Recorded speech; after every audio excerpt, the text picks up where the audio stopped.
So hello there, welcome back to other video. आज हम लोग पढ़ने वाले हैं टू स्टोरीज अबाउट फ्लाइंग गोबी वन शॉट में। वन शॉट से मेरा मतलब है complete chapter line by line पढ़ेंगे। So now let start. And हाँ, इसके दो पार्ट हैं, जो कि ये पहला है फर्स्ट फ्लाइट है, दूसरा है ब्लैक एरोप्लेन, जिसमें पहले के ऑथर है लियम फ्लैटरी जो भी है, एंड दूसरे में फ्रेडरिक फोर्सेथ। एंड बिफोर प्रोसीडिंग, एक बहुत ही मस्त सा तुम्हारे लिए गिफ्ट लाया हूँ। नया साल है, ऑब्वियस सी बात है, 2025 में आया हूँ वापस, तो या एक नया आया हूँ तो नया गिफ्ट भी लाऊंगा साथ में, जो कि है ग्रामर। तो तुम सभी को ज़रूरत है इंग्लिश ग्रामर की, और उसके लिए मैं तुम्हारे लिए आया हूँ सबसे बेस्ट चैनल, जो कि है द डिफेंस अकेडमी पढ़ाना, जिसमें सबसे हाईली क्वालिफाइड टीचर्स हैं, लाइक विद ओवर 12 ईयर्स और प्लस टीचिंग एक्सपीरियंस, जो कि तुम्हें ग्रामर काफ़ी कम समय के अंदर विथ प्रैक्टिस कवर कराने वाले होंगे अपने लेक्चर्स के अंदर। इनके जैसा अगर तुम कोई भी लेक्चर उठा के देखो, कितने सिंपल तरीके से इन्होंने पूरे लेक्चर को कवर कराया है, एंड कितने आराम से पूरा इतना मेजर कंटेंट कम से कम समय के अंदर कराया है। जनरली ये आई बटन में आ रहा होगा, इसको क्लिक करके तुम उनके चैनल पर डायरेक्ट रीडायरेक्ट हो जाओगे। So now let's proceed. So chapter का नाम है हमारा, देखो पहली पार्ट की ओर हम लोग बढ़ते हैं, जो कि हिज फर्स्ट फ्लाइट। एक यंग सीगल है। देखो पहले हम लोग इसका ओवरव्यू जानना था हमने, जैसे जो इस हमारे लेक्चर का ओवरव्यू रहता है उसको हम लोग बताते हैं। जैसे चैप्टर का नाम है two stories about flying, title record करते हैं, जो कि है दो कहानियाँ उड़ने के बारे में। ठीक है, पहला ये हो गया। दूसरा कि भैया इसमें कैरेक्टर्स कौन कौन से कैरेक्टर्स, पहले वाले पार्ट में है केवल यंग सीगल है, और उसके बाकी पेरेंट्स और उसके भाई बहन है, बस दैट्स इट। एंड अगली चीज़ जो कि ओवरव्यू, तो इसमें एक यंग सीगल होता है जिसको उड़ने से डर लगता है, उसकी पहली उड़ान भरने से उसको डर लगता है। उसको ऐसा लगता है उसका जो पंख है वो काफ़ी कमज़ोर है, नहीं हैंडल नहीं कर पाएगा कि वो उड़ जाए, क्योंकि इसीलिए वो कई बार जो है ब्रिंक की ओर, ब्रिंक मतलब होता है, देख लो ये पहाड़ है, ठीक है। अब इस पहाड़ के ये जो टॉप एशिया ना, इसी को ब्रिंक कहते हैं। मान ले वो कई बार ऐसा ट्राई करता है कि वो सोचता है कि ऐसे भाग के वो जाएगा, एंड उसके बाद ये उड़ जाएगा, बट ये उसको डर लगता है क्योंकि यहाँ पानी है, इसीलिए उसको लगता है कहीं वो उसमें गिर ना जाए, इसी डर से वो आता कभी भी उड़ने का ट्राई नहीं करता है, एंड करता भी है तो उसे डर लगने लगता है। इसी वजह से वो काफ़ी ज़्यादा टॉन्ट सुनता है अपने पेरेंट्स के थ्रू कि जो ये काफ़ी कावर्ड है या फिर काफ़ी डरपोक है, शिल्ली है, ऐसा करके उसको सुनने को मिलता है। एंड एंड में कुछ ऐसा होता है जो कि काफ़ी शॉकिंग और अनएक्सपेक्टेड था इस स्टोरी के अंदर। अभी पूरा यहीं तो नहीं ना बता दूंगा, मज़ा कैसे इन्जॉय करोगे। तो चलो स्टार्ट करते हैं इस वीडियो को, यानी इस चैप्टर को, इस पार्ट को। सो एक यंग सीगल है जो कि अलोन था इस लेज पे, मैंने बताया ना, ये लेज हो गया, लेज को यहाँ पर क्लिप भी तुम कह लो, लेज पे। एंड उसके जो दो भाई बहन हैं, वो ऑलरेडी उड़ चुके थे एक दिन पहले, एंड उसको काफ़ी डर लगता था उड़ने से, और कैसे ना कैसे उसने एक छोटा सा रन लिया toward the brink of the ledge, and attempted to flap his wing, और वो अपने पंखों को फड़फड़ाने का ट्राई करता है। एंड उसके बाद वो जो ग्रेट एक्सपेंस ऑफ सी को देखता है, वो जो जैसे ही उसने हल्का सा स्ट्रेच करके उसने नीचे देखा, वो डर जाता है, क्योंकि वो काफ़ी नीचे था, बहुत ज़्यादा नीचे। एंड उसे ऐसा लगा कि मेरे विंग्स तो कभी सपोर्ट ही नहीं कर पाएंगे ऐसा। एज ही बेंड हिज जैसे ही उसने bend, so he bent his head and ran away back to the little, मतलब कि वो तुरंत दौड़ के, मान लीजिए इसका ब्रेंक है ये, अब मान लीजिए ऐसे कुछ पहाड़ टाइप होगा, यहीं पर जो है होल होगा, वहीं पर वो वापस भाग के चला जाता है। वो हल्का सा ऐसे सर झुकाया, उसने देखा कि यहाँ पर बाप रे इतना ज़्यादा नीचा है, उसने तुरंत उल्टे पाँव लिए और भाग गया अपना, ठीक है, भाग गया। Even each of his brothers and sisters whose wings were far shorter than him, मतलब कि उसके जो भाई बहन थे उसके जो विंग्स थे वो उससे भी ज़्यादा छोटे थे, फिर भी वो लोग एक दिन पहले वो उससे आगे निकल गए। Run to the brink flapped their wings, मतलब कि वो मतलब कि अब जो उन लोग को बताते हैं, जो उसके भाई बहन थे वो भी ब्रिंक की ओर भागते हैं और उसके बाद अपने पंखों को फड़फड़ाते हुए उड़ जाते हैं। पर जो ये जो है अपने करेज, यानी अपने मतलब कि डर को ख़त्म कर नहीं कर पाता है, और जो है मतलब करेज यानी जो है हिम्मत गैदर नहीं कर पाता है कि उड़ने के लिए। और उसके जो मम्मी पापा थे वो बार बार वो आते हैं और उसे श्रीली और काफ़ी ज़्यादा डांटते हैं, थ्रेट करते हैं कि उसे ऐसे भूखा रहने देंगे लच पे, अगर वो उड़ता नहीं है तो। But for the life of him he could not move, and eventually वही होता है, वो हिल नहीं पाता है। एंड 24 घंटे के तक भी उसके पास कोई नहीं आता है, क्योंकि वो उड़ नहीं पा रहा था इसीलिए। और उसके एक दिन पहले ही उसके पेरेंट्स जो है अपने उसके भाई बहनों को परफेक्ट परफेक्ट कर सो उसके बाद क्या होता है, वो जो उसके पेरेंट्स होते हैं ना, वो उसके भाई बहनों को एक जो आर्ट ऑफ फ्लाई उड़ने की जो आर्ट है उसको परफेक्शन लेते थे, उसको जो अलग अलग स्किल्स सिखा रहे थे उसके भाई बहनों को कि जो कैसे स्किम करते हुए वे उसको, मतलब कि जो ये मान ले, समझो समझो समझो समझो, ये है, ये पानी है, अब इसके हल्के से ऊपर से कैसे जो है वो उड़ते हैं एकदम ऐसे करके, ऐसे ऐसे करके, ऐसे कैसे उड़ते हैं, ठीक है ऐसे, और जो कैसे जो है अपनी पहली ईयरिंग को कलेक्ट करते हैं। एंड उसके बाद क्या होता है कि जो एंड उसके जो बड़ा भाई था वो अपनी पहली हीरिंग यानी पहला अपना खाना जो कलेक्ट कर लेता है, जो कि एक सॉफ्ट विंड सी फिश को वो कलेक्ट कर लेता है। एंड उसको फाड़ के डेवर यानी फाड़ना होता है, डेवर ऑन अ रॉक, मतलब कि उसने एक पत्थर पे उस मछली को फाड़ के खा लिया। And while his parents circle around raising a proud cackle, मतलब कि भाई मतलब कि चिल्ला रहे थे लोग, अपना कैकल कर रहे थे। And all the morning the whole family had walked about on the big plateau midway down the opposite cliff taunting him, मतलब कि वो जो उसको टॉन्ट कर रहे थे, बस घूम भी रहे थे तो उसको टॉन्ट कर रहे थे और उसके डरपोकनेस की वजह से, इसीलिए। The sun was now ascending the sky, blazing on his ledge that faced the south. He felt the heat because he had not eaten the previous nightfall.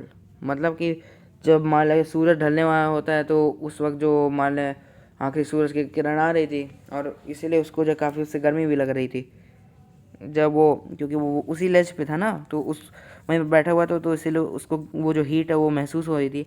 And उसने सुबह से कुछ नहीं खाया था, पिछले ही रात से कुछ नहीं खाया था, इसीलिए वो जो ब्रिंग से हट जाता है स्लोली, और जो एक एक लेग पे कुछ ऐसे खड़े होके ऐसे करके, ये इसका पैर है, ये और इसके बाद ये जो भी है, ये जो सीगल है ऐसे खड़े होके जो खड़ा हो जाता है। एंड उसके बाद ही अपनी आंखों को एक क्लोज कर देता है, देन द अदर। एंड उसके बाद जो होता है, एंड ऐसा दिखा रहा था कि वो जो सो गया है, बट बेसिकली वो अटेंशन सीख करना चाह रहा था। और उसके बाद उसके जो दो भाई हैं और उसकी बहन जो है, मतलब उसके दो भाई थे, एक बहन थी, ठीक है। अब जो है ही saw his two brothers and sister lying on the plating, मतलब वही सोए हुए हैं, पड़े हुए हैं, डोजिंग विद हैंड संग इनटू देयर नेक्स, मतलब वैसे अपना नेक्स ये लोग जो पंछी से वो अंदर कर लेते हैं ना, वही। हिज फादर वॉज प्रीनिंग मतलब कि अपने फेदर को ऐसे मेंटेन कर रहा था, उसके जो पापा थे वो, और उसकी जो मम्मी थी वो जो है उसकी ओर देख रही थी। She was standing a little high hump on the प्लेटू, her white breast thrust forward, मतलब कि जो उसकी मम्मी थी उसका पेट आगे हुआ था। Now again now again now and again she tore a piece of fish and that lay at her feet। और उसका क्या होता है कि वो एक और जब मछली को फाड़ती हैं और वो अपने पैर के पास माले उनका पैर है ना, तो यहाँ पर वो ऐसी मछली को एक और फाड़ती है। And then scraped each side on her beak, the sight of food maddened him, मतलब कि जो खाने की जो झलक थी ना देख के वो पगला गया, क्योंकि उसने सुबह से इतने समय से कुछ नहीं खाया था ना, तो इसलिए पगला गया था। How he love to tear the food that way scrapping his beak, ठीक है, वो उसको काफ़ी ज़्यादा पसंद था ये, मतलब कि ऐसे how he loved to tear the food that way scrapping his beak again to view it, गा he cried begging her to bring him some food, मतलब कि वो बस अटेंशन सीख करने के लिए ये सब बोल रहा था, गा हुआ जो भी है। शी स्क्रीम बैक डेरिवसली, अच्छा डेरिवसली का मतलब होगा एक ऐसे मैनर में बोलना कि मतलब कि वो एक गधा है ऐसा करके, वो स्टूपिड बोलना। ये कौन ही but he kept calling plaintively, मतलब कि वो लगातार बुलाते जा रहा था। And after a minute so he uttered a scream, his mother had picked the fish and was flowing, मतलब कि वो जो उसकी मम्मी थी वो जो एक मछली को उसके पास से लेके आ रही थी। एंड हीली ना वो हल्का सा अपने मुंह को उधर करता, क्या पता उसको मिल जाए ऐसा लगा। ईगरली tapping the rock with his feet, trying to get nearer to her as she flew across, but she was opposite to him. She halted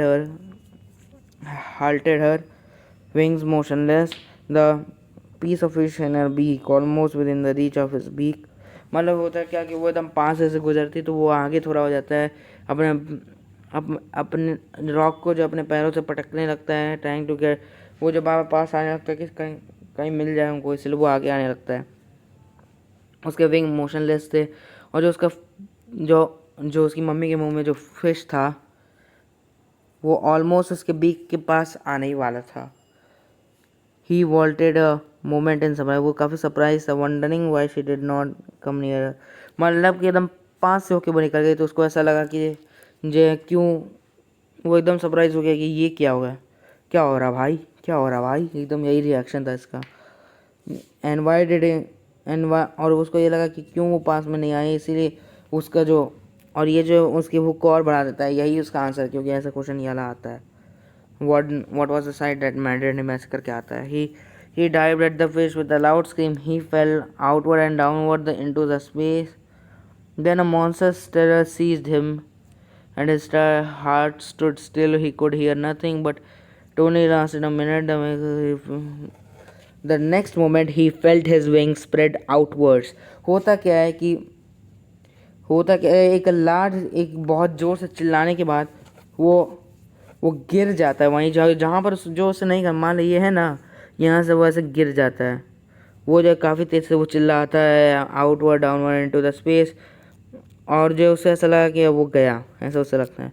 but ये केवल 1 मिनट तक चलता है, उसके अगले मूवमेंट उसके जो विंग्स है वो स्प्रेड हो जाते हैं, एंड विंड जो उसके पेट के आगे से होने लगते हैं। उसके बाद वो under stomach and against his wings he could feel the tip his of his wing cutting the air, मतलब कि अगले ही पल उसको ऐसा महसूस होता है कि वो उसके जो विंग्स है वो हवा को काटते जा रहे हैं, मतलब हवा को काटते जा रहे हैं।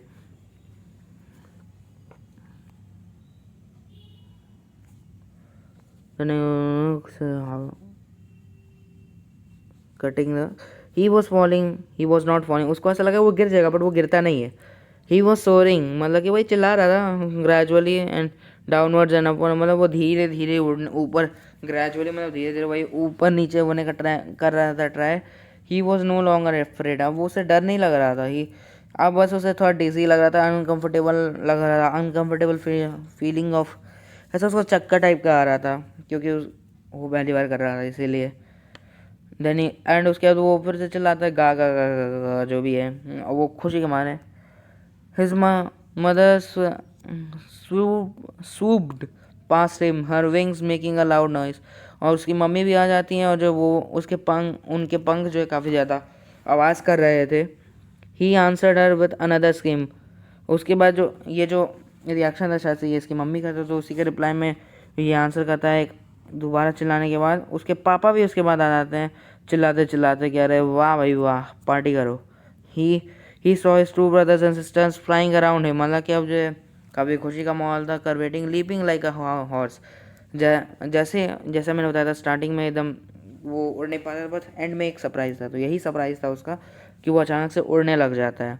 एंड उसके भाई बहन भी उसके पास आ जाते हैं, करवेटिंग मतलब लीपिंग नहीं, एकदम घोड़े की तरह भागते हुए आ जाते हैं kind of, and banking and soaring over hit से, जो भी है वो बेसिकली ये लोग आ जाते हैं इसके पास।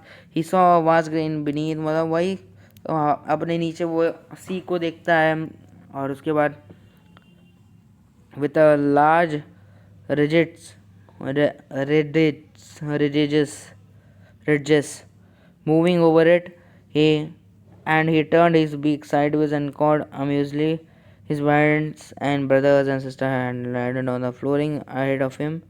They were beckoning to him, calling shrilly. He dropped his leg, his leg sank into it. He screamed with a fright and attempted to rise again with it.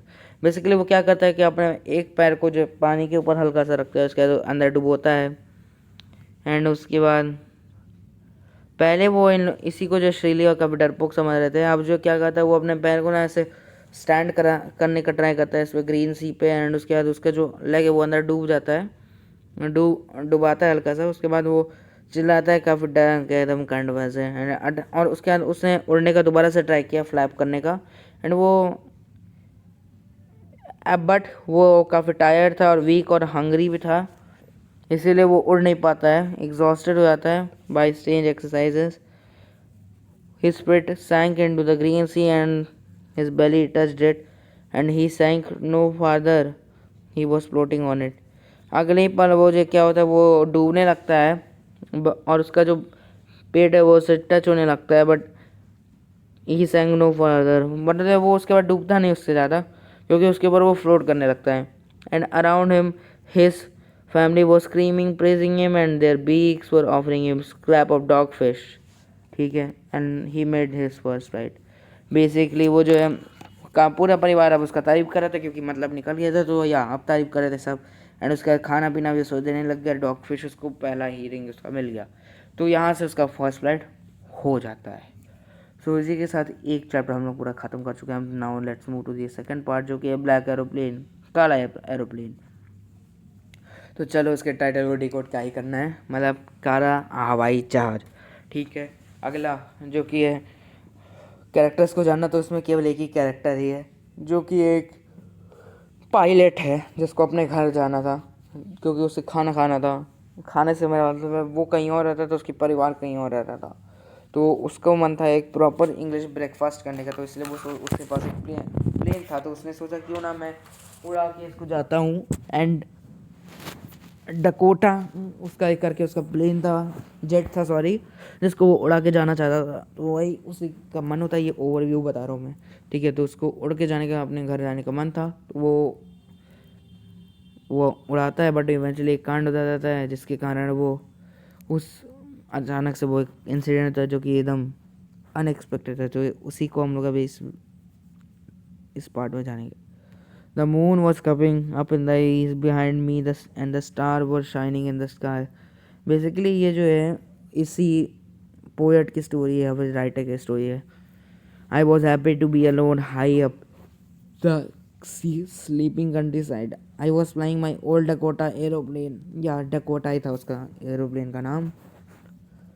Basically कहता है क्या कि मैं काफ़ी खुश था और मैं काफ़ी ज़्यादा ऊपर हवा में उड़ रहा था, वही स्लीपिंग, मैं मतलब कि पूरे सोते हुए कंट्री के ऊपर से गुजर रहा था। एंड मैं अपने ओल्ड डकोटा एरोप्लेन को जो उसके ऊपर से उड़ा के ले जाया था फ्रांस बैक टू इंग्लैंड, मतलब कि फ्रांस जहाँ पर वो था और इंग्लैंड जहाँ पर उसके परिवार वाले थे।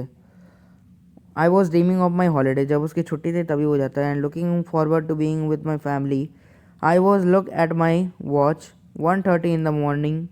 आई should call Paris control soon. वैसा वो होता है पेरिस कंट्रोल को बताने के लिए। I thought as I look down past the nose of the aeroplane I saw lights of a big city in front of me. I switched on the radio and said, Paris control Dakota DS088। ये जो है Dakota DS088, वो basically Paris control को वो information देता है कि मैं घुस गया हूँ, इसलिए वरना उड़ा दिया जाएगा वो, इसीलिए। एंड वो जैसे ही वो देखता है कि जो नीचे वो बेसिकली ये देख रहा होता है पोएट कि नीचे पूरा बड़े बड़े सिटीज़ के जो लाइट्स हैं ये सब जल रहे होते हैं। एंड उसका रेडियो ऑन करता है, ये Paris control Dakota DS008 here, बोलता है can you hear me, I am on my way to England over. The voice तुरंत आंसर आता है, DS008 I can hear you, you ought to turn 12 degrees west now, DS088 over. मतलब basically direction ये लोग बता देते हैं। I check the map and the time पास बोल रहा हूँ, compass, switched over to my second and last fuel tank and turned Dakota 12 degrees west। काफ़ी यानी उसका ख़त्म होने आता है उसका फ्यूल जो है। I will be in time for breakfast. Basically वो इंग्लैंड की तरफ जा रहे थे ना ब्रेकफास्ट करने के लिए। I thought a good big English breakfast, everything was going well. Paris was 150 kilometers behind me when I saw the cloud storm। अचानक से यहीं पर बात बदल जाती है, जो कि होता है कि वो काले बादल उसको दिखने लग जाते हैं, काले बादल उसको दिखते हैं। Everything was going well, it was a easy flight। And उसके बाद they were यू एंड वो एकदम ब्लैक माउंटेन की तरह दिख रहे थे, standing in front of me across the sky. I knew I could not fly up and around them north और साउथ। वो उसको ऐसा लगा, उसको इतना पता था कि वो नहीं उड़ पाएगा उसके आगे ऊपर से। वो सोचता है कि मैं वापस ही चला जाऊँ पेरिस, बट उसको जो घर जाने का एकदम चुल मचा हुआ था, उसको ब्रेकफास्ट करना ही करना था। उसने सोचा कि चलो यार रिस्क ले ही लेते हैं। I thought and flew that old Dakota straight into the storm. Inside the storm, everything was suddenly black and it was impossible to see anything. मतलब कि वो जैसे अंदर जाता है उसको दिखाई देता है, उसको कुछ भी दिखाई नहीं देगा क्योंकि वो हर तरफ काला ही काला था। ठीक है। The old aeroplane jumped and twisted in the air. I looked at the वो जो भी होता है उसके जो कंपास है वो एकदम काम करना ही बंद कर देता है। कंपास डेड हो गया था, उसका जो इंस्ट्रूमेंट है वो भी सारे डेड हो गए थे, रेडियो भी नहीं काम कर रहा था। पेरिस कंट्रोल बोल रहा था बेचारा, वो कोई सुन नहीं पा रहा था। देयर वाज कोई आंसर ही नहीं था, रेडियो भी मर चुका था, ना ही रेडियो ना ही कंपास, एंड इवेंचुअली वो कुछ देख भी नहीं पा रहा था। और जब वो लॉस्ट हो गया था उसी स्टॉर्म के अंदर, वो खो गया था, तभी in in black clouds quite near me I saw another plane. यहीं से एक बहुत बड़ा सीक्रेट है और काफ़ी यूनिक है ये स्टोरी का पार्ट। अचानक से उस काले बादलों के बीच में, जो कि उसका काफ़ी ज़्यादा पास थे, उसमें उसे एक अनदर एरोप्लेन दिखता है जिसमें ना ही कोई लाइट थे ना ही उसके विंग्स के ऊपर। एंड वो देखता है कि वो फ्लाई कर रहा है next to me through the storm. I could see the pilot's face turn toward me. वो ऐसा देख पा रहा था कि जो पायलट था उसका फेस उसी की तरफ मुड़ा हुआ है और उसे काफ़ी चैन मिला कि चलो कोई और भी है। He lifted one hand and waved me. मतलब कि अपने हाथ को ऊपर उठा के जो दूसरे दूसरे पायलट था वो हाथ लगा के ऐसा वो इशारा देता है कि आओ मुझे फॉलो कर लो। ठीक है। उसके बाद उसको और जो डकोटा का जो ओनर था उसको इतना तो पता था कि वो जो है गुम हो चुका है। एंड बेसिकली जो क्या बोलते हैं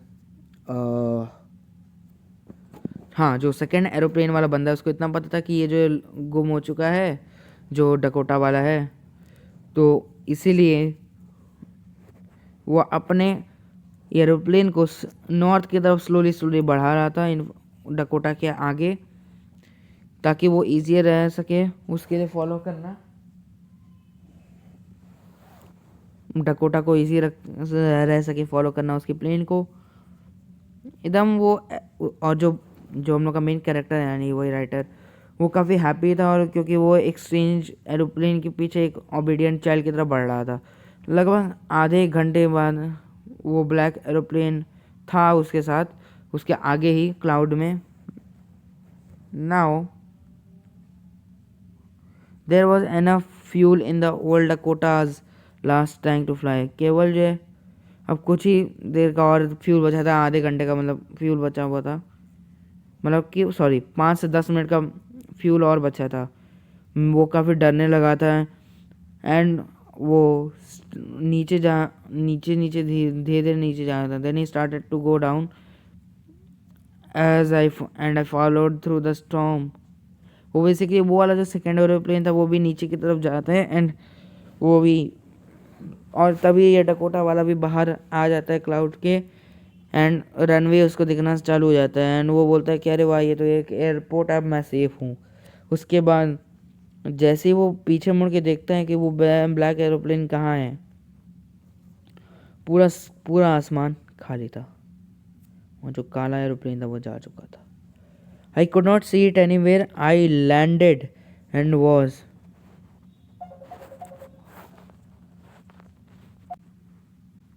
एंड यहीं पे एक शॉकिंग पार्ट आता है जो कि है कि वो जो ब्लैक एरोप्लेन था वो गायब हो चुका था। आसमान एकदम खाली था, कोई नहीं था वहाँ पे।